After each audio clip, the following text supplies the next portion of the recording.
Dans ce que Amma dit au monde, enseignement 1, page 226-227 de mon livre, dans le chapitre sur la mort, que votre vie soit belle, la beauté qui imprègne votre vie se manifestera alors dans la beauté de votre mort. Voici une première question. Reprenons-nous naissance immédiatement après la mort? Non, pas forcément tout de suite. L'âme flotte sous forme de ballon, comme si elle n'appartenait ni à la terre ni au ciel. Durant notre vie, une aura nous entoure qui fonctionne exactement comme un magnétophone. Nos paroles et nos actes y sont tous enregistrés. Cette chose, fluide et subtile, ne peut pas rester dans notre corps après la mort. De forme ronde, comme un ballon, elle voyage à travers l'atmosphère. Elle sélectionne un corps approprié aux désirs et aux attachements de sa vie précédente et y prend naissance. Certaines âmes ne renaissent sur Terre qu'après 2 ou 3 ans. Cette aura qui entoure chaque être humain devient de plus en plus sombre à mesure qu'augmentent en nous l'égoïsme, la malhonnêteté et l'indifférence. Elle nous pousse à revenir sur cette terre, nous faisant souffrir toujours davantage. Toutefois, si nous cultivons et développons un comportement généreux et de bonne pensée, la même aura prendra une couleur dorée, ce qui nous aidera à évoluer vers les plans supérieurs de la conscience. Je suis bien consciente que ces choses ne devraient être dites qu'à ceux qui ont la foi. Sinon, les gens iront raconter que ce sont des histoires, mais ils n'y connaissent rien du tout. Deuxième question.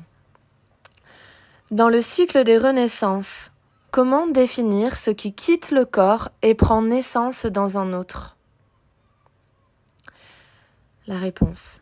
Il n'y a qu'un soi divin, pas plusieurs. Ce principe essentiel est omnipénétrant. Il ne meurt ni ne naît. Par conséquent, il ne peut ni quitter un corps, ni entrer dans un autre. Il emplit tout ce qui existe. D'où peut-il venir et où peut-il aller? C'est le mental qui va d'un corps dans un autre. Ce que nous appelons l'âme est simplement le mental. Il a une forme, une apparence illusoire, comme une vague.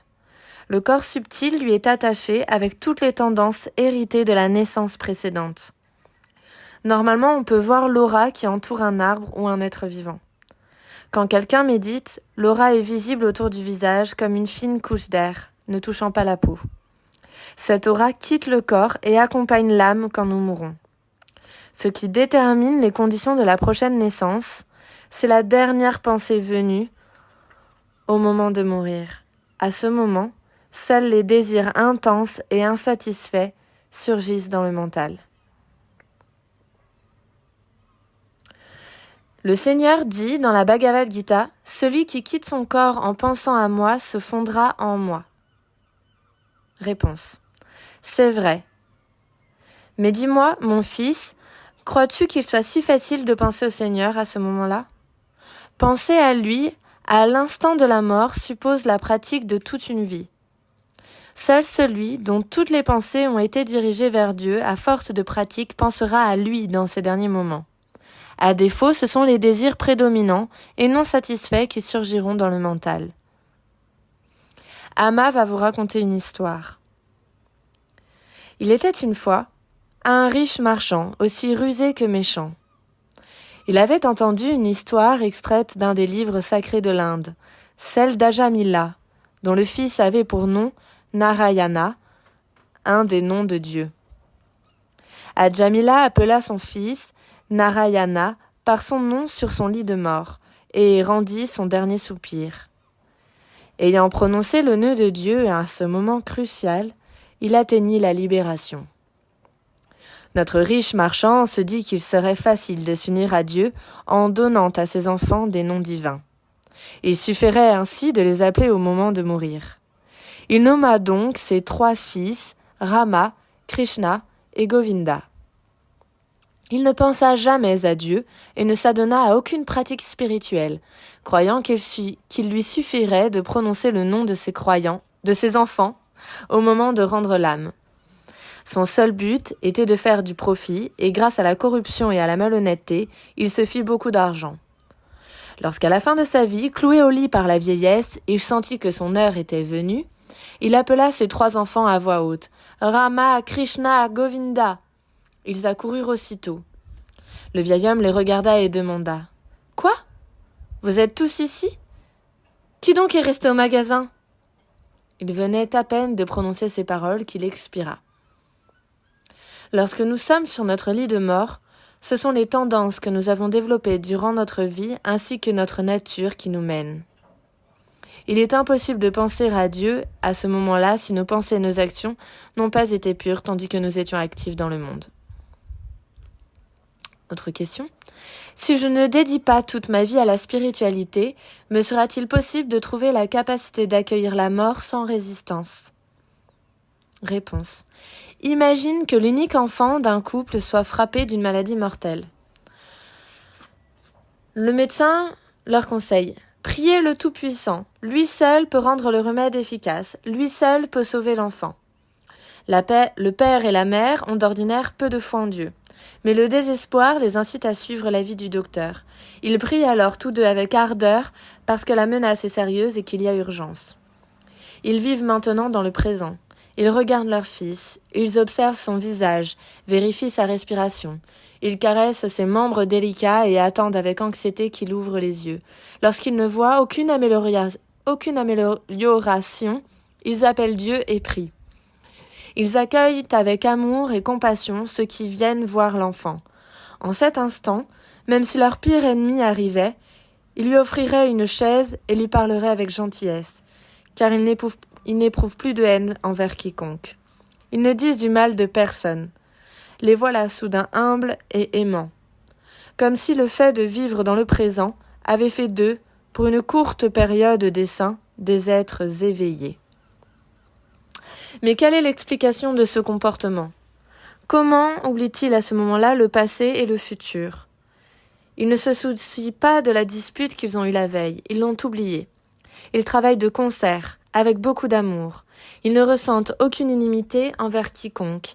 L'inquiétude qu'ils éprouvent pour leur fils les unit, le soutien mutuel qu'ils s'apportent, la sollicitude des visiteurs les remplissent de gratitude. D'où leur vient cette faculté de se montrer humble, aimable et affectueux, même envers des gens qui n'apprécient pas d'habitude. D'où tiennent-ils ce grand pouvoir de concentration ? C'est qu'ils vivent dans le présent, dans l'instant, tandis que la vie de leur fils ne tient qu'à un fil. Ceci n'est qu'un exemple pour vous montrer que vous possédez la capacité mentale et la force de canaliser toutes vos énergies dans le présent. Rappelez-vous que la mort vous menace à chaque instant. Cette prise de conscience ébranle l'ego. La pensée de l'immanence de la mort nous aide à vivre dans le présent et à éprouver de la sollicitude pour autrui. Nous ne pouvons canaliser nos énergies correctement que si nous prenons conscience de la nécessité d'un tel effort. Il nous faut comprendre que nous gaspillons notre abondante énergie alors que nous devrions la tourner vers de plus nobles buts. La mort nous arrachera tout. Cette prise de conscience nous éveille et nous rend vigilants. Il nous faut comprendre que nous revendiquons des choses qui, en réalité, ne nous appartiennent pas. Abandonnons-nous donc à la volonté de Dieu. Vous pouvez profiter des nombreux plaisirs de la vie, mais faites-le sans jamais oublier que, à chaque instant, tout peut vous être enlevé. Si vous restez conscient de cette vérité, vous serez capable de vous abandonner à la volonté de Dieu. Question. Cela paraît une montagne à escalader. Réponse. Mes enfants, ne laissez pas la mort vous surprendre dans un état d'inconscience. Apprenez à mourir consciemment. Si vous apprenez à mourir en pleine conscience, vous pourrez décider qui vous serez dans votre prochaine vie, où, quand et comment. Il vous sera même possible de ne pas revenir en ce monde si vous le souhaitez.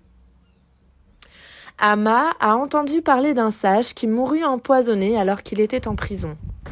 Il accepta le poison en souriant et écouta avec attention les instructions données par le responsable de la prison sur la façon de le boire. Ses mains ne tremblèrent pas. Face à la mort, il n'éprouvait ni angoisse ni peur. calme et détendu, il absorba le poison en disant une prière. Tandis qu'il était allongé, attendant la mort, il décrivit même les effets du poison dans son corps. Il mourut en pleine conscience. C'est ainsi que l'on meurt vraiment. La mort réelle consiste à regarder en témoin la mort du corps. Pour une personne capable de cela, la mort est une expérience authentique. L'être humain est conscience, il doit donc apprendre à vivre et à mourir en pleine conscience.